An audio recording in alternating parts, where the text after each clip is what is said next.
kind of have a rule that there's a moment between having an idea when it shifts from me trying to chasing it to it sort of chasing me, when I feel like I'm being stalked by it, when I feel like I can't shake it. And that's when I really pay attention. Seem like you're like cool and easy breezy about this waiting process with the idea. I'm not good like that at all. I'm like, as soon as I have the idea, I'm ready for it. I want to see it in fruition immediately. I tell my team I need to see a visual, something, and like I'm very unrestful. Like, what do you do to remain calm? Well, the vision starts big, but the action often has to start small. And sometimes you have to test the idea. You have to start having conversations. A lot of people live in a scarcity mindset about ideas, that they feel like they're not going to have it, that someone's going to copy it. Explain the process that you feel like of creation, or why ideas come and what we're supposed to do with them when they come. Like, talk to us a little bit about that. And I think there's a... Welcome to the Seeding Greatness podcast. I'm your host, Darryll Stinson, man. And, continuing this global conversation we're having about getting your message out there to the world, your purpose, seeding your greatness, your uniqueness into the world. Greatness is not about being the best, although we want you to be the best you can. It's about being your best, meaning that if you are successful at the wrong thing, you have failed. So it's about alignment, not just about hierarchy. And no better person to sort of have an honest, candid conversation than the speaker, the author, the storyteller, the coach, the mentor, the people's champion, T. Weaver. I'm like, it's like a WWE intro, the people's champion. Let's go. You are the people's champion. I really see you that way, man. Dude, I do. I feel like that's one of the things that, like, I feel like part of my job sometimes as a coach is because belief is such a thing that many of us went through our childhood. If you had a broken home or you had a situation growing up, maybe where life got rough, belief wasn't there was a shortage of belief. There wasn't a lot of people that believed in you. And there was always one or two people in life that just believed all in on you, and it changed your life.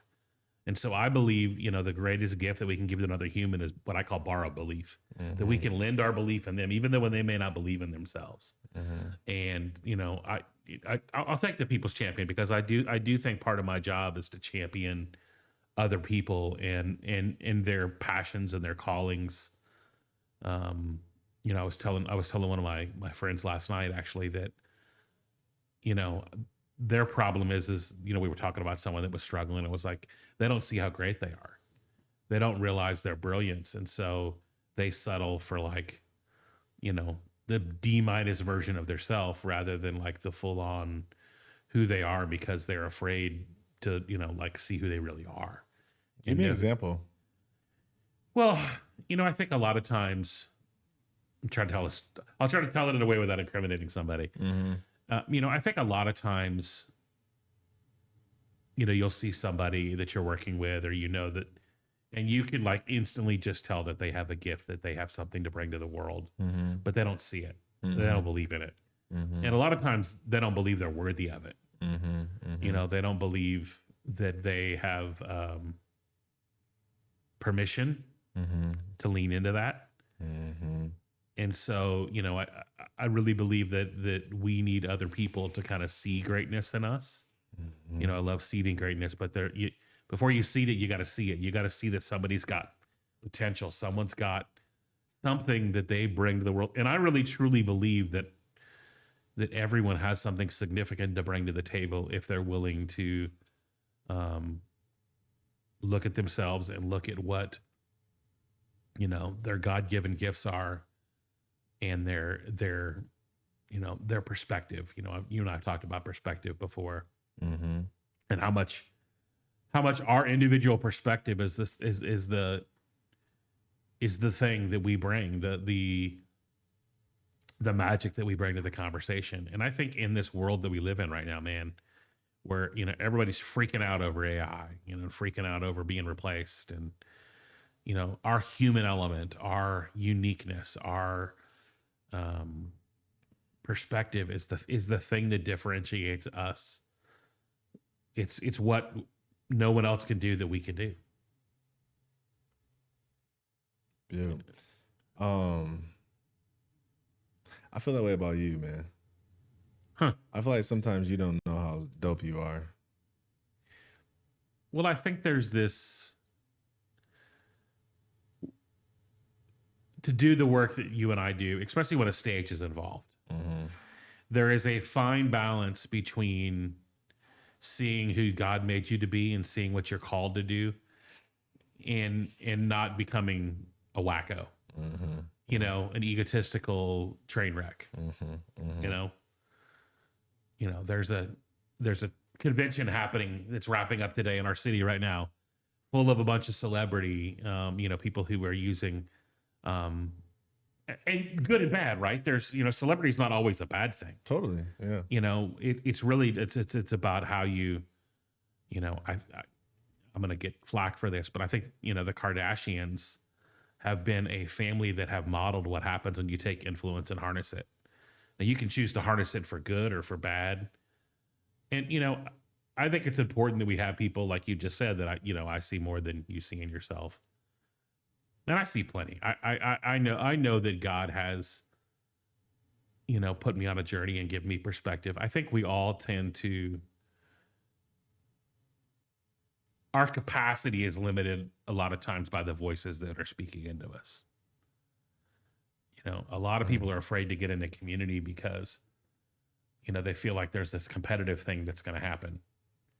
You know, I've been watching my Facebook ads in the last like 2 weeks blow up with like 73 Seeding Greatness Nashville ripoff events. And I'm like, all right, bro, I know the ad that you bought this from of how to do local events. I know that, you know, out of the funnel you're in, and you're all going to do it, and you're all running ads, and you're all running the, you know, the event tickets are 27. Like, I know, and dude, you can't manufacture curated, honest community. Yes, bro. Come on. You can't manufacture. Terry, we don't do it. We only got about 30 minutes, bro. But dude, environment's everything. Yes. You know, and you put a plant in a dark room and it's gonna die. You expose it to, you know, it goes. Fertilizer and great environments and things to pour into it. Man, life changes. And I think a lot of us are afraid to get plugged into communities that stretch us and press us. And I mean, you know, I mean, you were at my event in November that I was not at. And you witnessed on a very micro scale, because it was kind of a weird year. And, you know, I kind of had a year of reduced energy, and,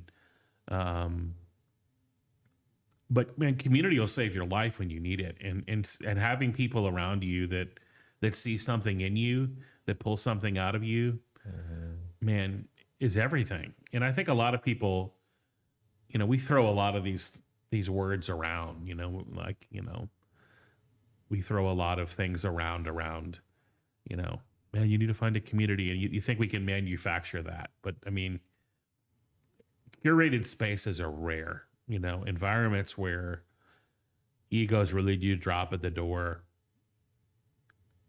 you know, aren't normal.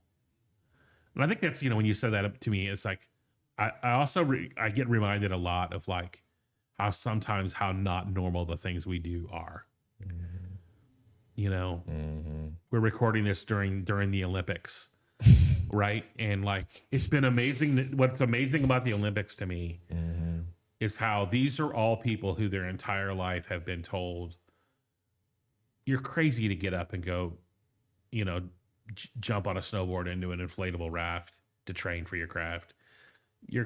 Why are you getting up at 6 o'clock to go put knives on your feet and skate in circles? You know, but these are all people who are willing to do what normal people wouldn't do. You know, and results come when we stop being normal and we start, you know, leaning into ourselves and leaning into people who see something in us. You know, and I think great mentors and great leaders are mirrors. They hold up a mirror to us and say, hey man, do you see what, you know, like that Christmas song? Do you see what I see? Do you see what I see? I love that, bro. What do you see, Terry? What would you say you see as your gifts, or your purpose, or your reason why you're here? All of it's like a ball of sameness to me. Yeah, I mean, I think I know I have an incredible ability to communicate. mean, at a very young age, I tell this story in my book about, there are two things I saw on TV that kind of made me go, and one of them was Tony Robbins infomercials. And I was like, that's interesting. And the other was Billy Graham. Mm. And I remember going to my grandparents' house and sitting on their ottoman and watching what happened when Billy delivered hope. And,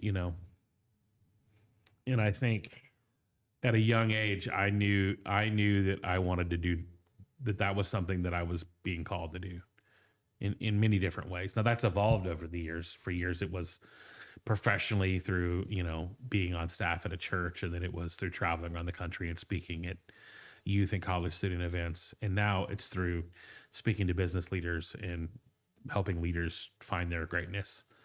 I think that's one of the things that's a gift, is communication too, is the ability to help high level leaders really see what the next level might be for them. Because a lot of us have ceilings that we've self-installed in our lives.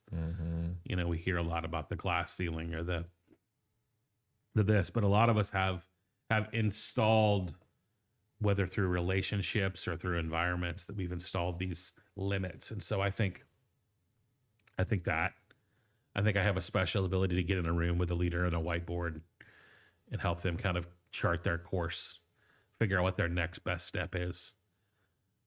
And that's actually a skill I have to harness, because I know, because of vision is a key thing I have. And, I don't want to say the word prophetic, but maybe that's a word somebody would use. I look and I see the potential for way down the road, but I have to realize that sometimes I don't want to give people advice they can't afford to take. Ooh, say it again, bro, please. I want to be careful not to give people advice they can't afford to take, and not just financially, but like they're not really ready to like lay their life down in a way to actually accomplish that, because a lot of this requires intentional sacrifice and an intentional, a phrase I like to talk a lot about is, Eugene Peterson wrote a book. And if you don't know who Eugene Peterson is, he's known for the Message translation of the Bible. Brilliant kind of philosopher and leader and pastor. He's known for his conversation with Bono about faith in the Psalms. But he's a book called A Long Obedience in the Same Direction. Jeez. And just the title of the book is worth the book. It is. Because we don't want to, a lot of people can't, I have to know that I have to give people their next step before I give them the entire map. Because if I showed you, if I told you all that I saw for you, you're going to leave out of here overwhelmed and feel like it's unattainable. I want to help you as a coach and a mentor know, like, what's next? Where do we go from here? Like, what is the path forward from here?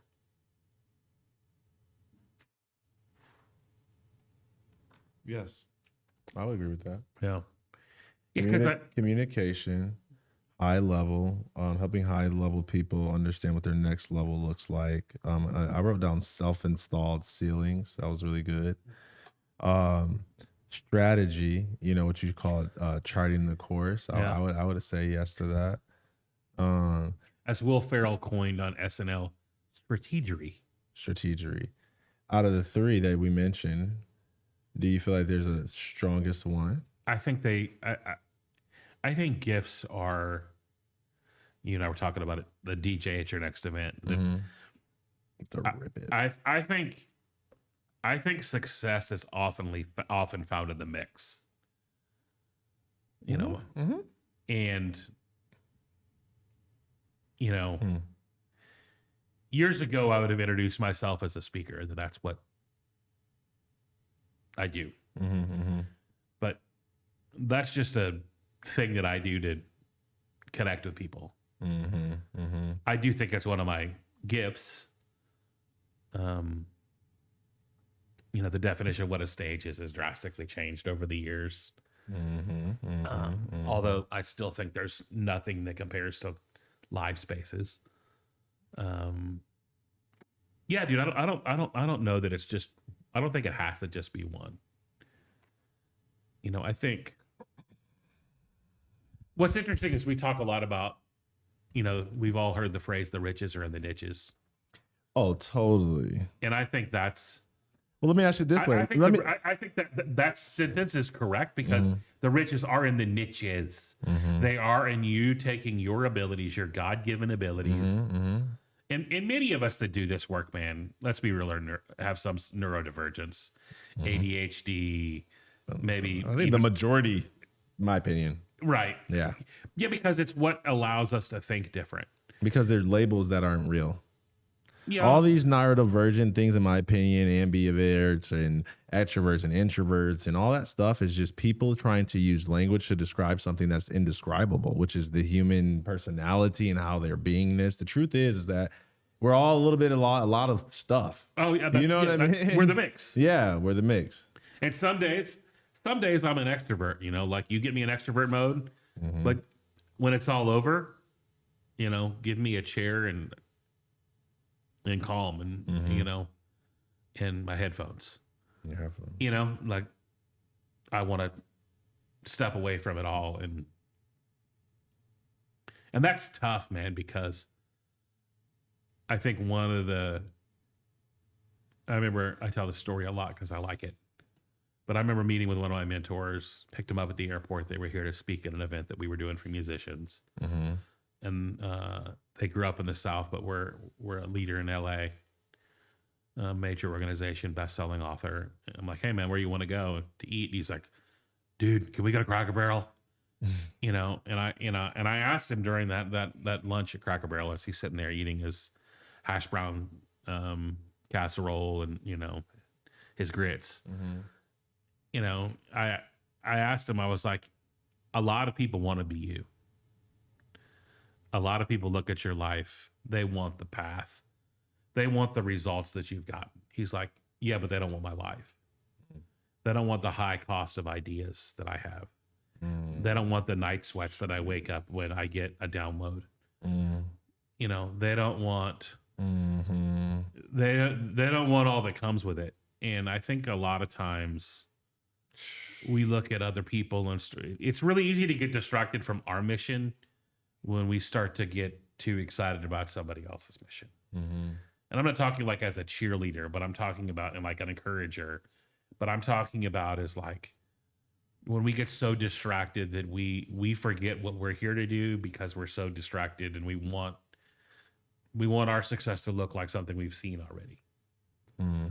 We look at someone and man, we all have heroes and like people we look up to and people that, you know, whether it's in sport or in business or, you know, I consider Billy Graham a hero. I mean, I grew up you know, was a teenager in the 90s. So of course I wanted to be like Mike. I had that, you know, wingspan poster of, you know, and I had Classic. You know, I had a friend that their make-a-wish was to meet Mike when he was with the Bulls still, and they were playing at the time, Washington Bullets before they were the Wizards. And, you know, he got, you know, a few weeks before he passed away from a brain tumor, him and his family got to go and shoot around with Michael. And like, you know, you look up, you see that, you witness that and go, oh man, you know, but nobody looks at the long journey of success that it took Michael to get to that point. Nobody talks about, you know, that great quote about, you know, how many games he's lost, shots he's missed, and, you know, 38 times, you know, what's it, like 38 times I was asked to shoot the game winning shot and didn't, you know. And I think we look at these people in our life and it's easy to get distracted by the success that they have. And honestly, sometimes the success we don't,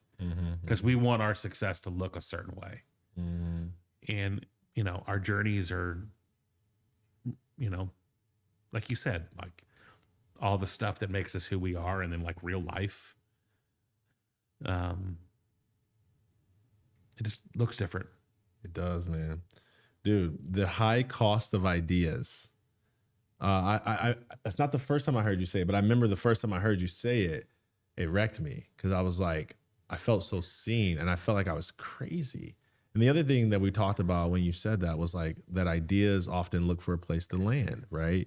I want to talk to people who struggle with that, man, who are like, oh, maybe they were like me before I heard it. It was like, dude, what ideas? And really, so explain the process that you feel like of creation, or why ideas come and what we're supposed to do with them when they come. Like, talk to us a little bit about that. I let the cat out of the bag that I spent years as a pastor, with the parable of the talents, and I think there's a stewardship over ideas when we get them, that we are given,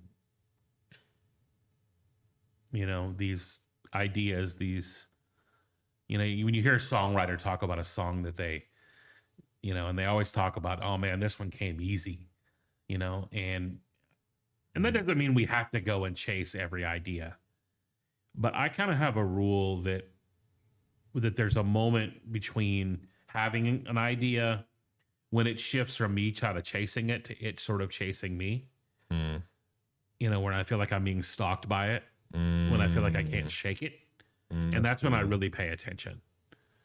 And I'm not talking about like the goofy ideas that you sit down with your boys and go, what if we did this? And, we could do this, it'd be fun. But I'm talking about the things that like wake you up at night, the things that you get up in the morning.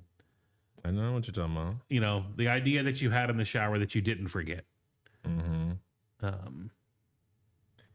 How do you seem like you're like cool and easy breezy about this waiting process with the idea. I'm not good like that at all. I'm like, as soon as I have the idea, I'm ready for it. I want to see it in fruition immediately. I tell my team I need to see a visual, something. And like, I'm very unrestful. Like, what do you do to remain calm? Are you just like chilling? Well, I think you've got to, I think a lot of people live in a scarcity mindset about ideas. Okay. That they feel like they're not going to have it, that someone's going to copy it. And I believe that ideas, I don't have an idea shortage problem. I've got more ideas than I could ever accomplish in 2 lifetimes. Should do TED Talks, bro. That's why I did it. I have no problem. With TED Talks. I just have a problem with ideas that aren't worth spreading, because there's a lot of those. And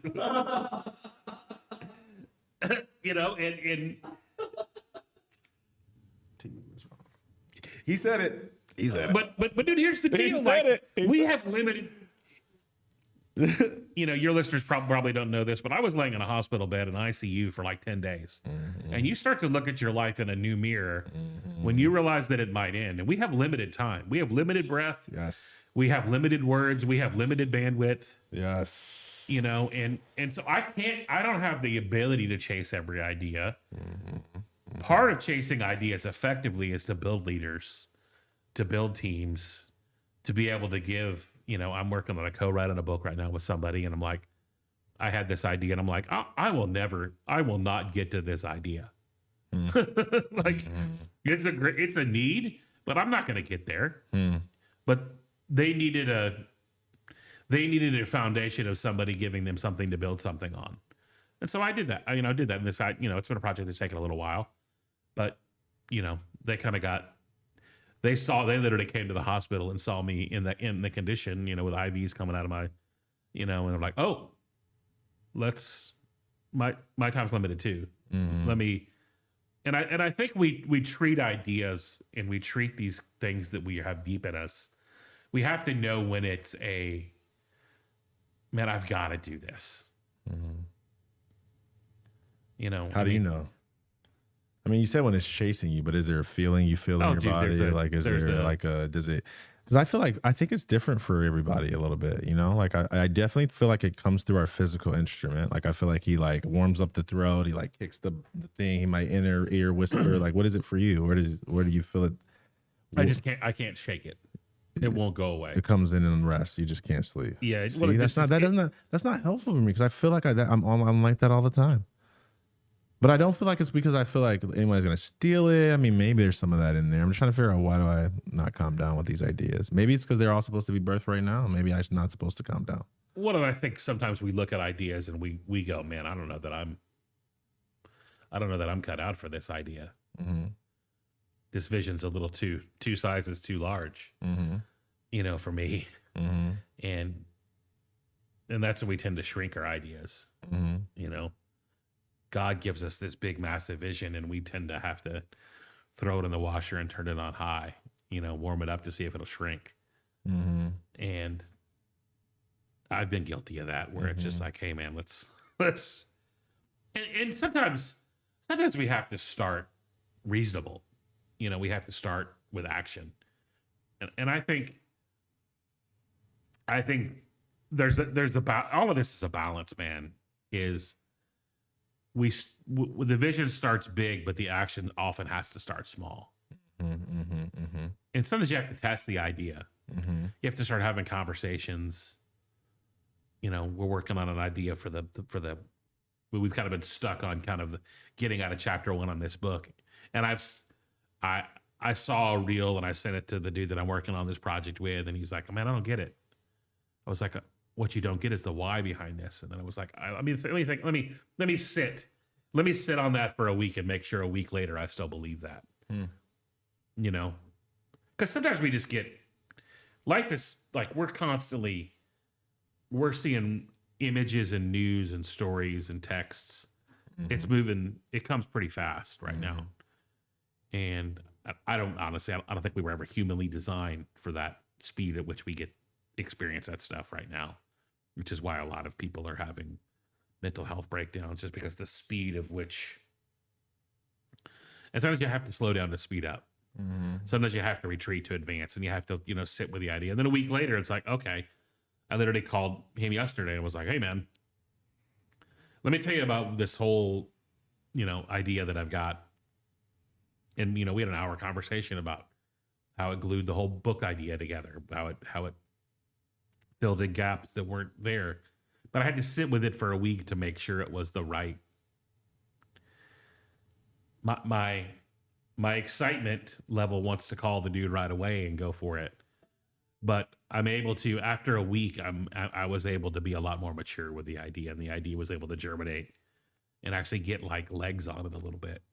And sometimes we get so excited about getting stuff done and things accomplished that we don't let, because some ideas need to germinate. Some of the things that you've got on your heart right now, you tell that to, you don't, some of those things you probably need to do today. But some of those things, man, you need to just sit with for a minute, because people are going to, you may not have the people in your life that have the capacity to understand. And that's why community and coaching and masterminds and all those things and live events are so incredibly important, because you're able to build that the group and the infrastructure around you to have that capacity.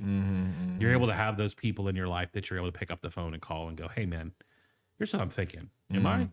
Is this crazy? And you want friends that say, yeah, you're crazy, but one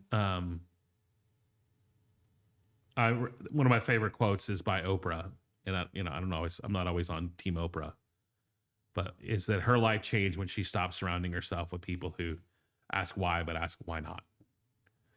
That when you have people who are just like, yeah, that's possible. One of the greatest compliments anyone's ever paid my event, besides that it's community, but was they walk into the room and it's a room where their crazy ideas feel possible.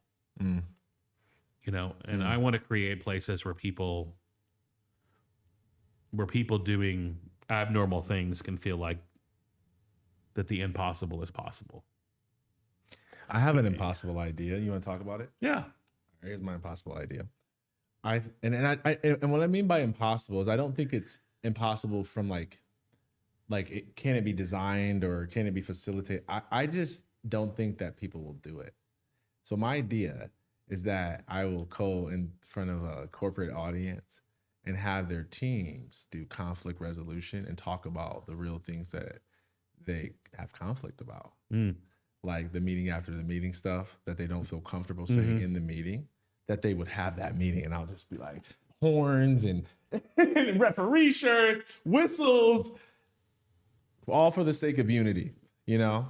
I think it's a crazy idea. Do you think it's stupid? I think it's brilliant. I think it's a brilliant idea. Really? But I think it's those spaces can't exist until the culture is created that allows that to happen. Well, good luck.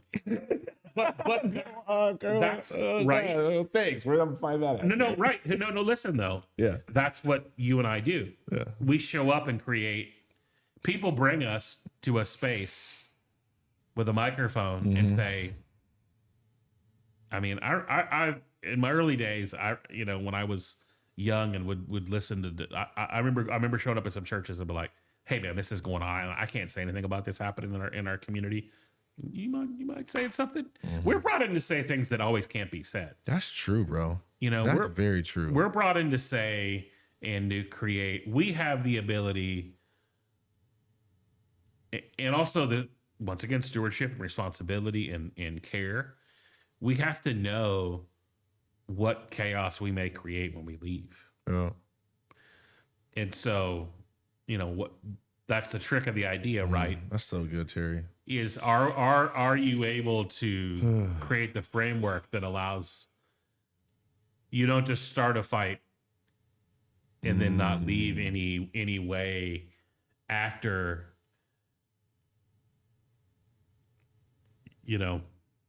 after the chaos clears, there's not like a framework or a path forward for that organization to actually finish the conversation or to create an environment. Do you recognize? See, here's one of these things. I think you're doing it right now. I think you're doing one of those brilliant things that you don't know is brilliant. Do you recognize that you're speaking to like a small group of people right now? No, absolutely. Okay. So like you're talking about starting a fight and not leaving them in a way like that's high level conscious leadership from stage, right? Like that's not like how do I give a good speech? That's like where am I really leading people into with my words? Oh, absolutely. You see what I'm saying, dude? And this is gonna sound wackadoodle, but I'm happy to be that guy. I'll never forget the moment I was in Lufkin, Texas. I had just done a week of school assemblies. We're in pretty much an arena. And there's something about being in an arena that as a speaker, that's like, oh gosh, I literally had sweat through a shirt before I spoke. I would have been stoked in the arena. Maybe but in a good way because the energy was so. The band was fire. Yes. My boy DJ Promote laid it down and like we threw a party. When we did school assemblies, I had a hip hop artist, a DJ, and a rock band. So like we threw a party. So we're at the point where I've been my school assemblies where I would talk about how people changed history, and I talked about I would talk about like a current person in like Christopher Columbus or Abraham Lincoln or Martin Luther King, future and past, and then I would put it on them to be are you the next person to change history? So Keep going, bro. Keep going. Somebody's taking notes on the keynote design. Come on, bro. But dude, but see the keynote that's set up for this night, which was like for me as a person of faith, was like we can't talk about. I mean, literally, I'd hop on stage. The band did a rocker, and I would walk on stage. We like, hey, what's up, guys? And I was like, hey man, can I be real with you? We can't talk about changing history with the one that set it in divide. We can't talk about history with the one that reset the clock. They literally reset the calendar because he showed up. And I talk about how, a really quick, brief 20-minute presentation of Jesus dying on the cross for them and that God loves them and that they matter. And it's the imagery. It's the storytelling for me. It's like, what are you thinking of? What's going through your mind when you're thinking about shaping a story? But you're actually, but in that moment, I'm knowing what I'm about to do. I'm knowing at the time, I hate at the time invitations were a big thing and people brought them. I always do reverse invitations. If you wanted to talk to a counselor, go to the back of the room. If you want to pray, you come to the front of the room. So we do this thing, we do this whole deal. And I knew that I was going to end with a very emotional moment. So I knew at that point I could make the room do what I wanted it to.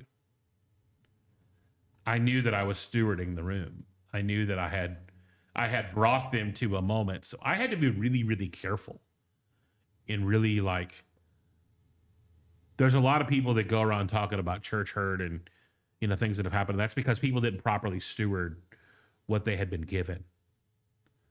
You know, just like I said, hey man, you got to be careful that you just go start a fight that someone else is gonna not be able to. I don't know, bro. It's so, you know, and one of the things that happened in that situation is we had a pretty massive invitation that night. You know, like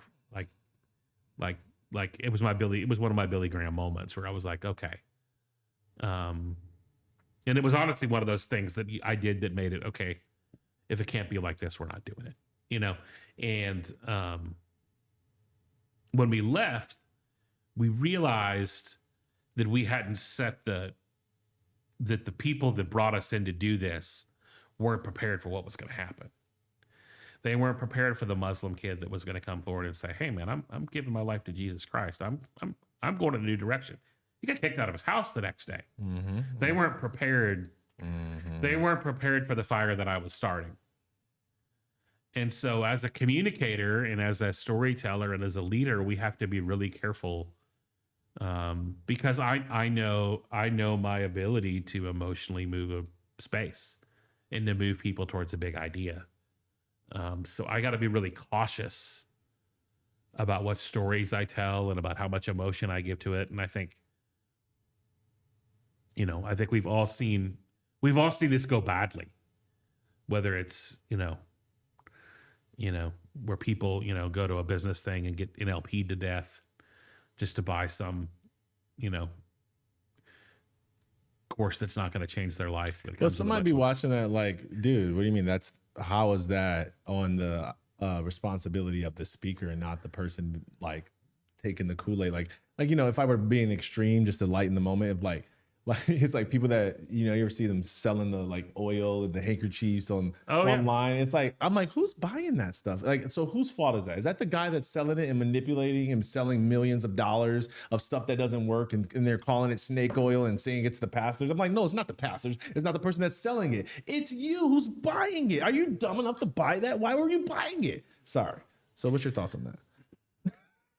I think the person that is telling the story knows they have the power to emotionally move people to a decision, and they have to be really careful in that. That there's a lot of responsibility, you know, like you and I are sitting in front of a mic, and anytime I'm in front of a mic, I think, man, I've been given this for this moment. I got to be really careful with it because someone's listening to this podcast or watching this on YouTube, and they've hit a wall and they're frustrated. I want to give them hope. I want to give them direction. Mm-hmm. You know, I think the answer is a lot of the answer to these things are yes and. Mm-hmm. I've also lived on a principle that I got to control what I can control, mm-hmm. and I'm responsible for what I'm responsible for. You know, I don't want. I was recently at an event, and you know, and there was definitely some snake oil going on, and they had brought in, you know, big name, A-level, but they were also selling, you know, a $97 product that led into a 2-day thing that led into a, you know, like what a lot of these that led into a 3-tiered, you know, a 25, 12, and a $7,000. I've got my own version, bro. You know, but I mean, I think all those things are great if there was really transformation in the stewardship. It's the steward. All it is what you're describing, the steward of the influence. But I don't even think people understand Andy how said powerful that leadership is the stewardship of influence. I would agree with that. That as a leader, good leadership is good leadership. Well, I would argue if it's bad leadership, it's not leadership at all. What is it? It's toxic. It's manipulation. See, that's why I like John Maxwell, because he goes leadership's influence, and then it makes it immoral, and then it's basically what you do with it is what defines it, right? Yeah. You know, I can't argue with J Max. He's a beast. I know. One of my greatest joys was actually going and saying to him, like, "Hey, dude, something you said changed my life." And it stopped him, and it's like we're doing like a photo op. I got a photo of it. You know, we stopped old J Max, and he's like, we were running through there like he was Santa Claus. They had us in a line, and it was like a meet and greet. And I stopped to tell him, and he just like stopped for a second, hugged me, and said, "Man, thanks for telling me that."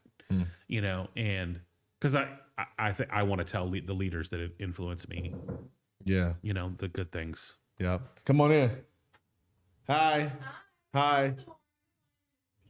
Thank you. Hey. What was your name? Amor. Darryll, bro. Darryll, man. Yeah, that's interesting. And then Chase on the mic, he is our office AV wizard. Yeah, we'll land the plane, bro. It's good. What was I just saying? I forgot. Sorry, warned you. No, you're good, bro. No, we're good. No, we're good. Dude, we're chill, bro. We're golden.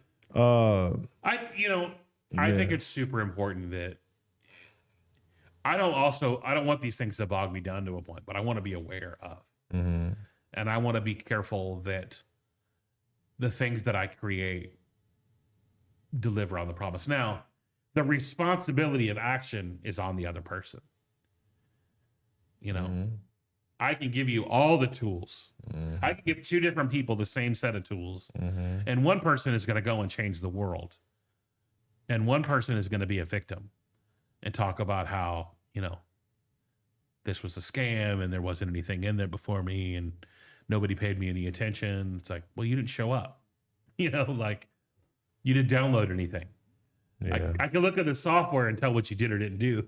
Like, you know, and I think a lot of times as leaders, we let those one or two people that don't get it keep us from serving the people that really get it. So to go back to your idea, man, it's a great idea. Don't let the fact that it's a complex, scary thing to go and do and that you're going to create some chaos. I don't think anybody's going to want to do it. I don't think everybody's going to have the real conversation. I think they're just going to be scared and they're going to be like, it's going to be too confrontational. Like I've had people that have paid me tens of thousands of dollars to help them speak on stages. And the moment that we got to the crux, that the story that they were being called to share on stage was something that they didn't feel like healed enough to talk about, comfortable enough to talk about, they ghosted me. Oh, dude, You know what I mean? I've seen it happen. Like Yeah. won't respond to a text, and I feel terrible. I'm like, I'm not definitely not refunding you, but I feel terrible. Like I'm not like I don't want to keep your money and not actually help you become. Like, that doesn't feel great at all. I have someone that I dearly love and care about and to pour my life into, and serve them at the highest levels. And they could go and make. There's 30 ideas that we've created for them in paths and processes, and they won't believe that they're worthy enough for any of them. Or they won't do the little steps to get them to the big step that they want to take. You know, and do that. You know, you're right. Not everyone's gonna. There's a lot of people that are gonna look at your idea and go, "Heck no, we ain't doing that here." And there's one or two or three people that are the outliers. And I think that's the myth as leaders that we have thought we have to serve the masses when who we really need to serve is the outliers. Which is how we serve the masses. Which is right. No, you're right. I know. But the two or three weirdos, that actually believed. My actual favorite TED Talk, I just interviewed the guy that did it. And I'm If you don't say my TED Talk, bro, I'm cutting you off, bro. No, you can't say your favorite TED Talk is well, different. this wasn't even a TEDx talk. This was a TED Talk. Oh, so now you got to make my TED Talk feel smaller because it wasn't on Big TED. Yeah, God. But Derek Sivers has a great talk about how to start a movement.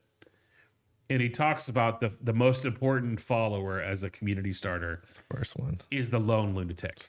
First one. Is the first person that's...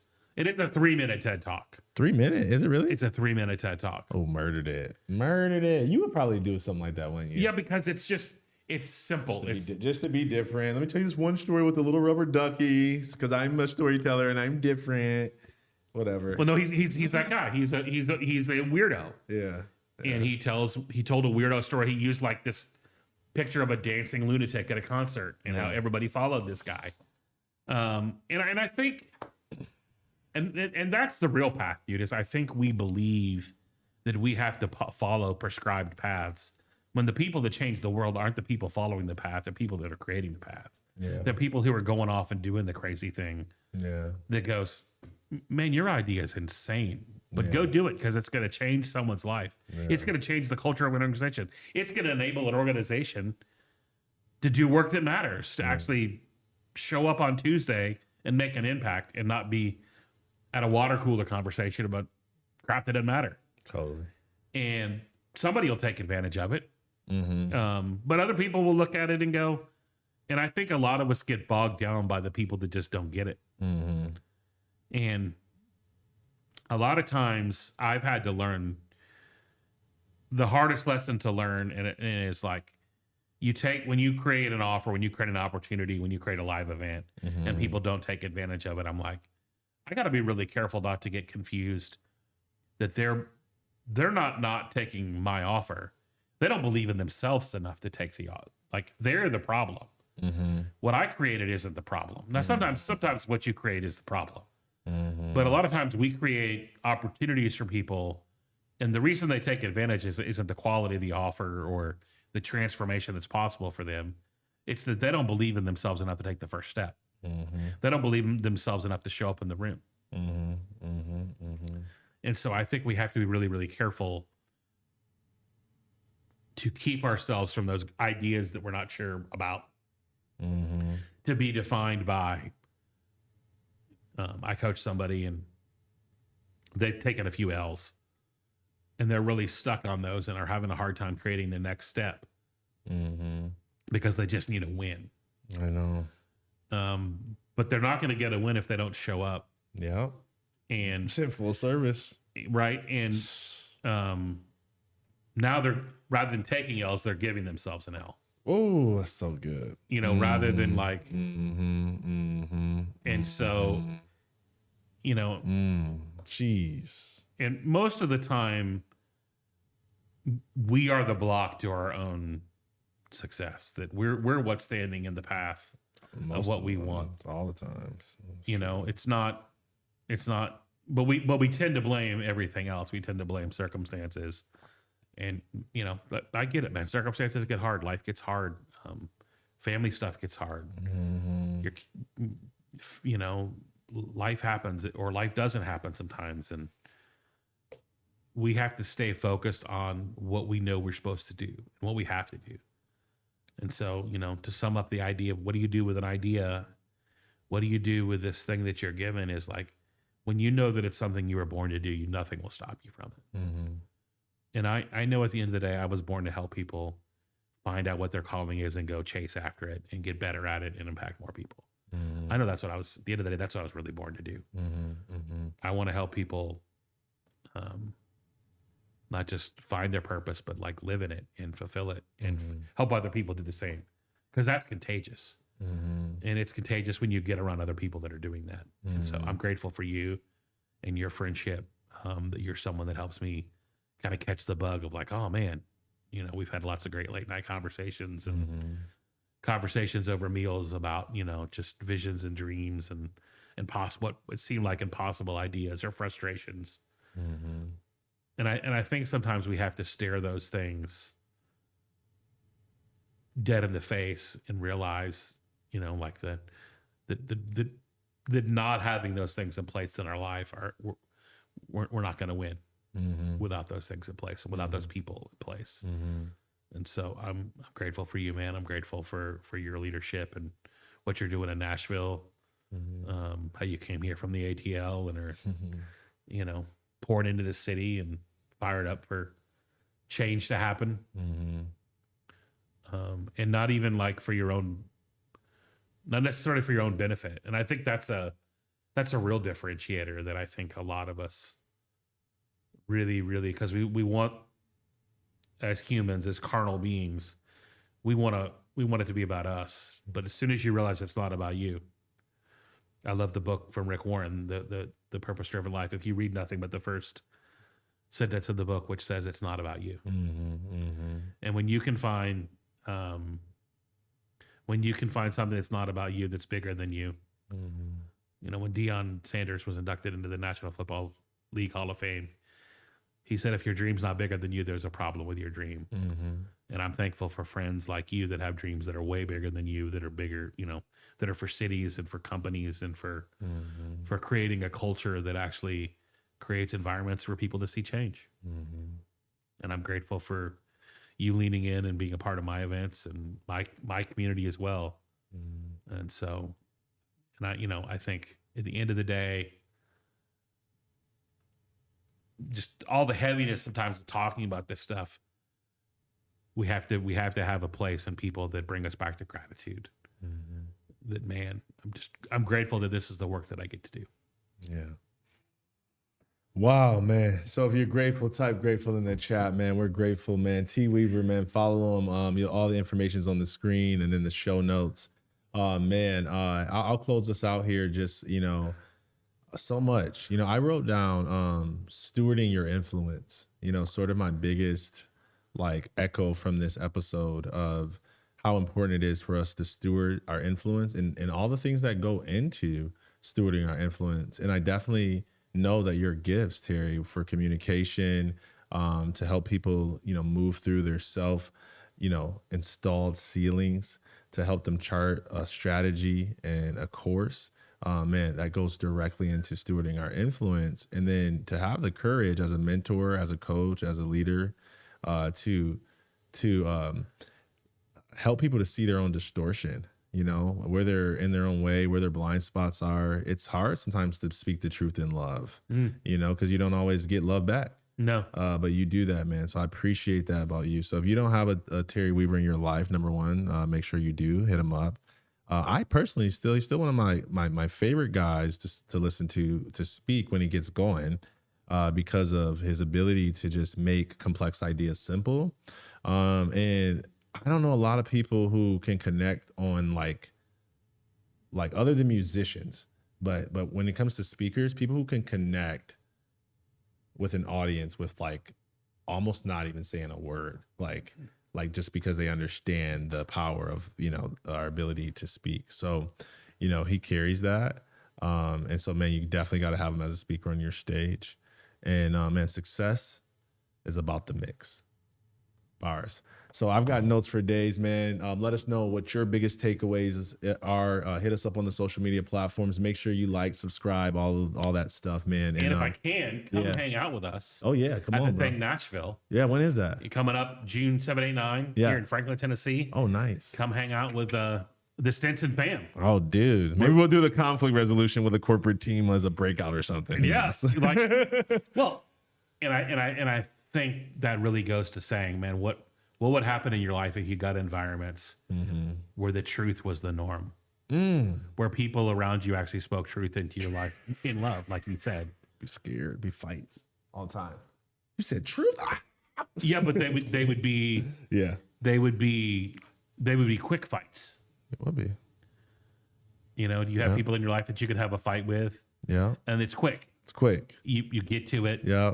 And A little wake up call. Come on, get back in the game. But, there are little micro conversations that you can have. If you're married, you've learned how to have those, and you learn to okay, honey, I was wrong. I'm gonna go back in the game now. Yeah, there you go. Got that. I was completely wrong. All right, I know it. Man, thanks for having me, bro. I'm honored. We're gonna have you again. Oh, sure. Okay.